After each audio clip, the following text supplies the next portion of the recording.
In the final decades of the 3rd century, the Roman Empire was a vast and complex tapestry of cultures, governed by the formidable will of Emperor Diocletian.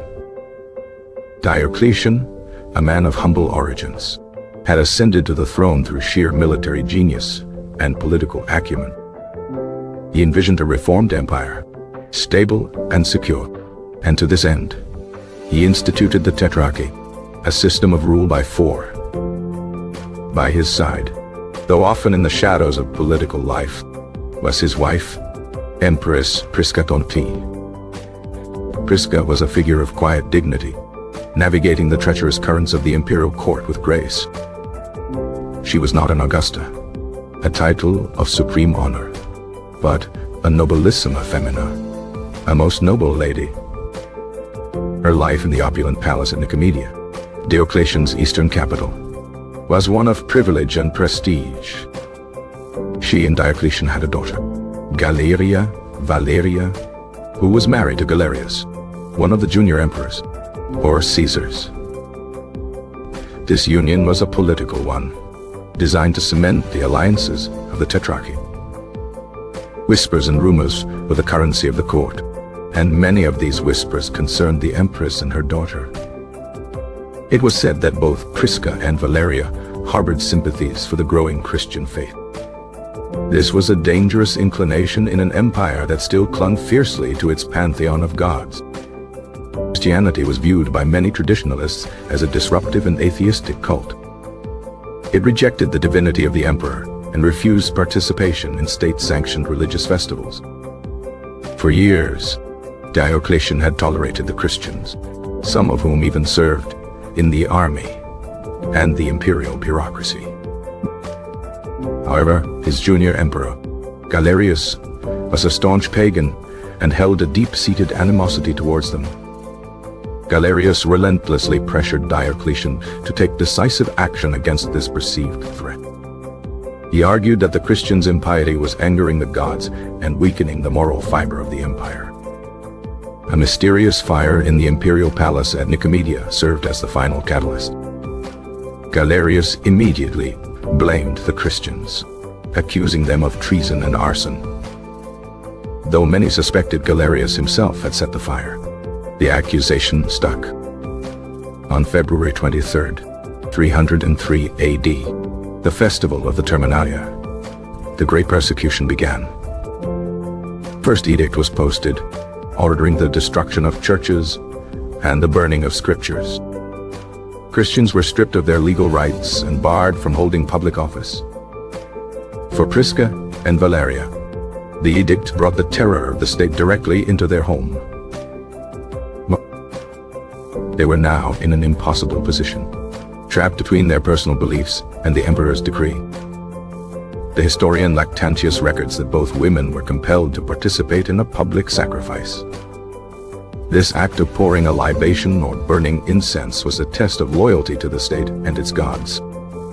To refuse was to declare oneself an enemy of the empire.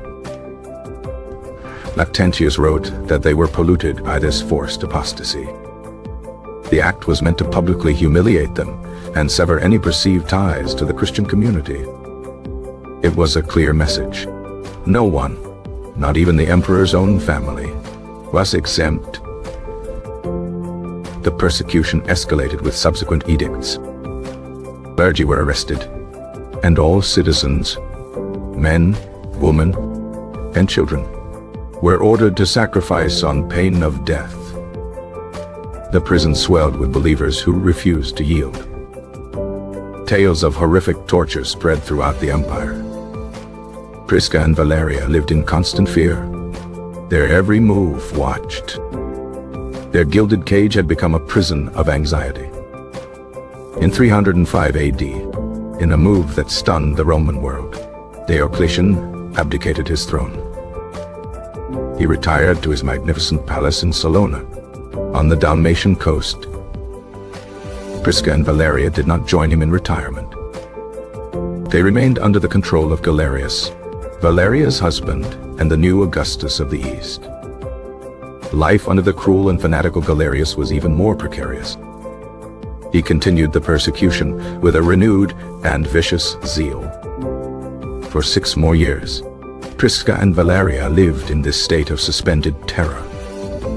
Then, in 311 AD, Galerius was struck by a gruesome and debilitating disease. Believing his illness to be a punishment from the Christian God, he issued the Edict of Prisca. This edict officially ended the persecution in the East, granting Christians the right to worship freely. Shortly after, Galerius died in agony. For Prisca and the newly widowed Valeria, this was not a release but the beginning of a new ordeal. The remaining tetrarchs began to vie for power, and the 2 women became valuable political pawns. Maximinus Daia, the new ruler of the East, was a man as cruel as Galerius. He proposed marriage to Valeria, seeking to legitimize his rule by marrying into Diocletian's family. Valeria, still in mourning for a husband she may not have loved but was loyal to, bravely refused. Her refusal was also a rejection of a renewed, albeit unofficial, persecution that Daia had initiated. Enraged by her defiance, Maximinus Daia seized Valeria and her mother, Prisca tut und Pund. He confiscated their properties and exiled them to the deserts of Syria. For over a year, the Empress and her daughter lived as exiles, wandering from place to place. They were stripped of their titles, their wealth, and their dignity. Hope arrived in the form of Licinius, another of the tetrarchs, who defeated Maximinus Daia in battle in 313 AD. Before the battle, Licinius had co-authored the Edict of Milan with Constantine, permanently securing religious freedom for all. Daia dead, Prisca and Valeria hoped for rescue and restoration. However, Licinius proved to be not a savior, but a new executioner. He saw anyone connected to the old regime, including Diocletian's family, as a potential threat to his power. He issued death warrants for the 2 women. Warned of the danger, Prisca and Valeria fled once more, this time in disguise. For months, the former empress and her daughter wandered the eastern provinces, hiding among the common people. They who had once commanded legions and lived in palaces now begged for bread and shelter. Their long and arduous journey finally ended in Thessalonica. There, after 15 months on the run, they were recognized and captured by Licinius's soldiers. Licinius, merciless and paranoid, confirmed their death sentence without a trial. Prisca, the wife of the great reformer Diocletian, was led to a public square. Alongside her daughter Valeria, she faced her end with the same grace that had defined her life. They were publicly beheaded, a brutal end for women of such high rank. Their bodies were then cast unceremoniously into the sea. The persecution that had begun with a public act of forced sacrifice ended for them in a hidden, watery grave. Prisca's story is a tragic footnote in the grand narrative of Rome's transition from paganism to Christianity. She was a victim of the very political system her husband had created. Her quiet faith, or sympathy for it, placed her on the wrong side of a brutal ideological war. Some later Christian traditions would even claim her as a secret convert and martyr, naming her Saint Alexandra. Whether she was a formal Christian or simply a compassionate woman, her fate highlights the human cost of fanaticism. The persecution she endured was the final, violent spasm of a dying religious order. Within a decade of her death, Constantine the Great would be the sole ruler of the empire. And the faith for which Prisca was persecuted would be on its way to becoming the official religion of the Roman state. The empress who was forced to sacrifice to the gods was ultimately avenged by history. Her name is seldom remembered, a quiet ghost in the corridors of power. Her story remains a poignant testament to the suffering of those caught in the merciless tides of history.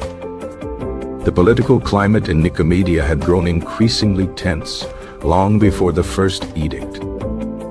Galerius's influence over Diocletian was a subject of constant court gossip. Prisca likely witnessed this manipulation firsthand, powerless to intervene. Her daughter Valeria was bound by marriage to the very man who championed the persecution. The destruction of the main church in Nicomedia was a spectacle of state power. Soldiers used battering rams and axes, leaving the structure a smoldering ruin. From her palace window, Prisca might have seen the smoke rising over the city. The second edict called for the arrest of all clergy, filling the prisons to capacity. This move was intended to decapitate the Christian community, leaving it leaderless. The third edict offered release to clergy who would sacrifice, and torture for those who refused. Many stood firm, becoming martyrs for their faith. Fourth and final edict in 304 AD was the most brutal, demanding universal sacrifice. Officials went door to door with portable altars, leaving no room for evasion. This was the height of the terror, a time of profound fear and desperate choices. Prisca and Valeria's forced sacrifice was a prelude to this empire-wide horror. Diocletian's retirement palace at Salona was a world away from this bloodshed. He famously told emissaries he was happier growing cabbages than ruling the world. This detachment seemed monstrous while his own wife and daughter suffered. Valeria's widowhood made her a target for Maximinus Daya's ambition.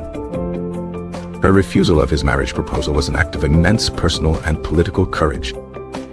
The exile to Syria was a death sentence in slow motion.